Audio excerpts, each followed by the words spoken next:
코스피가 연일 사상 최고치를 찍고 있다고 뉴스에서 난리인데 왜 우리 주변 수많은 투자자들의 계좌는 오히려 파랗게 질려 있을까요? 오늘 바로 이 기묘한 시장의 역설, 그 속을 한번 제대로 파헤쳐 보겠습니다. 이 말 그냥 흘려들을 말이 아니죠. 이게 바로 오늘 우리가 이야기할 수많은 투자자들이 지금 이 순간에도 겪고 있는 정말 뼈아픈 현실의 목소리거든요. 자, 첫 번째 이야기. 바로 정체된 포트폴리오가 부른 대가입니다. 요즘 많은 분들의 마음을 대변할 만한 30대 직장인 주모 씨의 이야기부터 시작해 볼게요. 주 씨는 말이죠. 더 나은 미래를 꿈꾸면서 정말 큰 결심을 했습니다.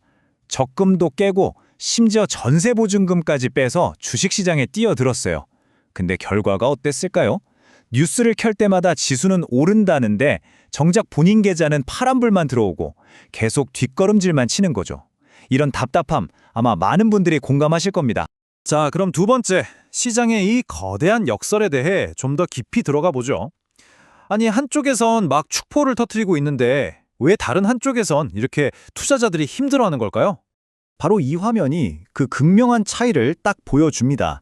왼쪽을 보시면 코스피 지수는 올해 들어서만 8%나 오르면서 사상 최고치를 막 갈아치우고 있죠. 그런데 오른쪽을 보면요. 대다수 개별 종목들의 현실은 완전히 정말 정반대 상황인 겁니다. 63%. 네, 이 숫자가 정말 중요합니다. 뉴스에선 강세장이다, 불장이다 하는데 현실은 상장사 10곳 중에 6곳 이상은 올해 주가가 오히려 떨어졌다는 얘기예요. 아니, 대체 그 상승장은 누구를 위한 상승장이냐? 이런 질문이 나올 수밖에 없죠. 이 그래프를 보시면 상황이 더 명확해집니다. 이게 딱 하루 2020년 1월 8일의 상황인데요. 보세요. 오른 종목은 고작 177개인데 떨어진 종목은 무려 730개나 됩니다. 이건 뭐 비교가 안 될 정도로 하락 종목이 시장을 그냥 압도해버린 거죠. 도대체 왜 이런 일이 벌어지는 걸까요? 결론부터 말씀드리면 이 기묘한 시장 역설의 주범은 바로 극심한 쏠림 현상 때문입니다. 이게 뭐냐면요. 비유하자면 축구팀에서 한두 명의 슈퍼스타가 혼자 골 다 넣고 팀을 승리로 이끄는 거랑 비슷해요. 시장에서도 극소수의 아주 큰 대형주들만 쭉쭉 올라가고 나머지 대다수 종목들은 오히려 제자리 걸음이거나 떨어지는 현상을 말하는 거죠. 그럼 그 슈퍼스타가 누구냐? 바로 이 두 기업입니다. 삼성전자 그리고 SK하이닉스. 지금 시장의 거의 모든 관심과 돈이 이 두 반도체 거인에게로만 몰리고 있는 겁니다. 자, 이게 그냥 뇌피셜이 아니라는 걸 데이터로 보여드릴게요. ADR, 우리말로는 등락 비율이라는 지표가 있습니다. 이게 뭐냐면 시장의 건강 상태를 체크하는 일종의 건강검진 지표라고 생각하시면 쉬워요. 자, 여기서 정말 중요한 포인트가 나옵니다. 현재 코스피 ADR이 71.7%밖에 안 돼요. 이 지표는 100을 기준으로 보는데요. 100보다 낮다는 건 오른 종목보다 떨어진 종목이 더 많다는 아주 명확한 신호입니다. 즉, 랠리의 따뜻한 온기가 시장 전체로 전혀 퍼지지 않고 있다는 걸 데이터가 증명해주고 있는 거죠. 자, 그럼 네 번째 주제로 넘어가서 이런 시장이 우리 투자자들의 마음에 어떤 영향을 미치는지 랠리의 심리학에 대해 이야기해 보겠습니다. 이런 상황에선 어김없이 등장하는 게 있죠. 바로 포모, 즉 소외에 대한 두려움입니다. 다른 사람들은 다 저 오르는 주식으로 돈 버는 것 같은데 나만 이 기회를 놓치고 있는 건 아닌가 하는 그 초조하고 불안한 마음, 다들 아시죠? 이 도넛 차트를 보면 그 포모가 얼마나 강력하게 작용했는지 한눈에 보입니다. 올해 1월 초 단 며칠 동안 개인 투자자들이 무려 2조 3천억 원어치의 삼성전자 주식을 사들였습니다. 그야말로 묻지마 매수가 이뤄진 거죠. 시장의 모든 돈이 한 곳으로 빨려 들어가는 모습입니다. 자, 그런데 그 결과는 어땠을까요? 참 아이러니합니다.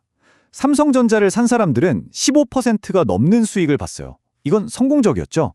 하지만 삼성전자 말고 다른 것도 좀 사볼까 하고 다른 인기 종목들을 같이 샀던 분들은요. 평균적으로 오히려 3.4% 손실을 봤습니다. 예를 들어 SM이나 이수페타시스 같은 종목들은 두 자릿수 하락을 기록했으니까요. 그리고 이 상황에서 정말 가슴 아픈 분들이 또 있습니다. 바로 시장이 떨어질 거라 보고 반대로 베팅한 이른바 인버스 상품에 투자한 분들입니다. 지수는 소수 대형주 덕분에 계속 오르니까 이분들의 손실은 정말 눈덩이처럼 불어났겠죠. 오를 거라 봐도 내릴 거라 봐도 어려운 정말 힘든 시장인 겁니다. 자, 그럼 마지막으로 가장 중요한 질문을 던져봐야겠죠. 도대체 이런 시장에서 우리는 어떻게 살아남아야 할까요? 전문가들은 예측보다는 원칙에 집중하라고 조언합니다. 한번 들어보시죠. 일단 전문가들의 단기 전망을 보면요. 지금 이 반도체 중심의 랠리가 2026년 1분기까지는 계속될 가능성이 높다고 보고 있습니다.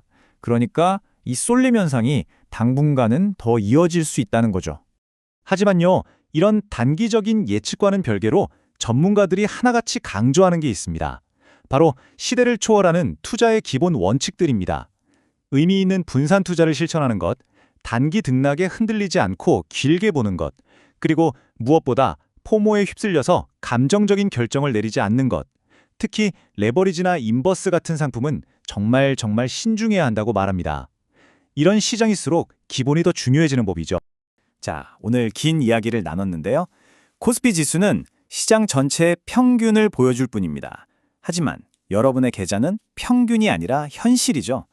지수가 들려주는 이야기와 내 포트폴리오가 들려주는 이야기가 왜 다른지 오늘 함께 살펴봤습니다.